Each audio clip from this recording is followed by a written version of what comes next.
Petrol pump पर एक दाढ़ी वाले की फोटो लगी हुई थी। वो ठग बुड्ढा जो देश को ठग रहा है, जो सिर्फ अपने मन की बात करता है, देश की जनता की बात नहीं करता है, जन की बात नहीं करता है। कि जिन्होंने बीएसएनएल नहीं बनाया, जिन्होंने एयर इंडिया नहीं बनाया, जिन्होंने रेलवे नहीं बनाया, जिन्होंने पार्लियामेंट नहीं बनाया, जिन्होंने संविधान नहीं बनाया, जो इस देश की सड़कें नहीं बनाई, वो इस देश को बेच रहे हैं। ये लड़ाई सीधे तौर पर बेचने वाले और बचाने वालों के बीच में है। आप तय कर लीजिए कि आप किसके साथ खड़े हैं। हम बचाने वालों के साथ खड़े हैं। यह देश हमारा है। इस देश को हम किसी भी परिस्थिति में लुटने नहीं देंगे। कि जो अपनी पत्नी छोड़ दे, जो अपना घर छोड़ दे, जो घर नहीं चला सकता है, वो देश चला सकता है क्या? इस भ्रम से बाहर आ जाइए।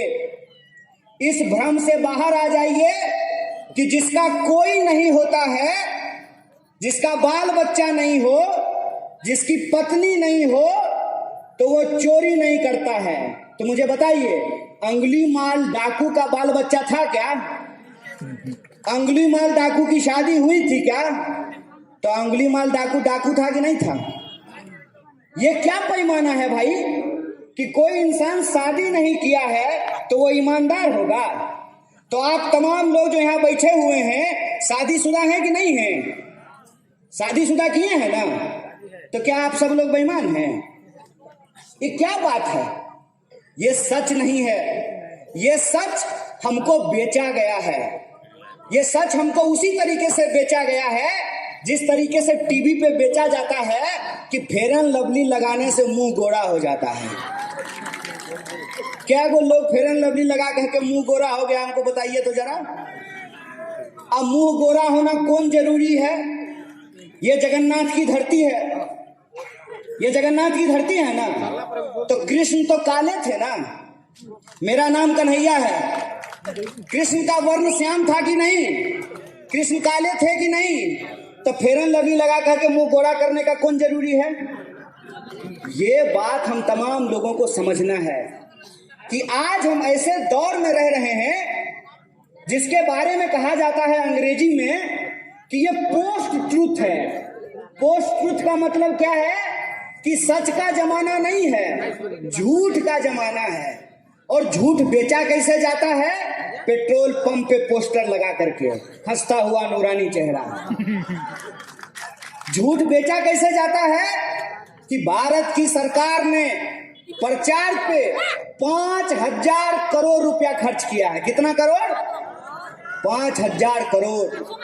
5,000 करोड़ रुपया अगर इस देश के नौजवानों को दिया जाता तो वो कोई रोजगार करते, कुछ काम करते, कुछ धंधा करते, कुछ बिजनेस करते और देश के विकास में अपना योगदान करते। 5,000 करोड़ इस देश की जनता को नहीं दी जा रही है, प्रचार करने के लिए पोस्टर लगाया जा रहा है। उसी तरह से हर दौर में कोई ना कोई ऐसा हुआ है जो सिर्फ अपने मन की बात करता है। और जो सिर्फ अपने मन की बात करते हैं उसको चैलेंज करने के लिए, उसको चुनौती देने के लिए हर दौर में जनता का एक शायर भी पैदा होता है। तो जनता के एक शायर पैदा हुए मिर्जा गालिब साहब। आज उनकी भी जयंती है और मिर्जा गालिब कहते हैं कि हर एक बात पे कहते हो तुम कि तू क्या है। हर एक बात पे कहते हो तुम कि तू क्या है। तुम ही कहो ये अंदाजे गुफ्तगू क्या है। तुम ही कहो कि ये अंदाजे गुफ्तगू क्या है।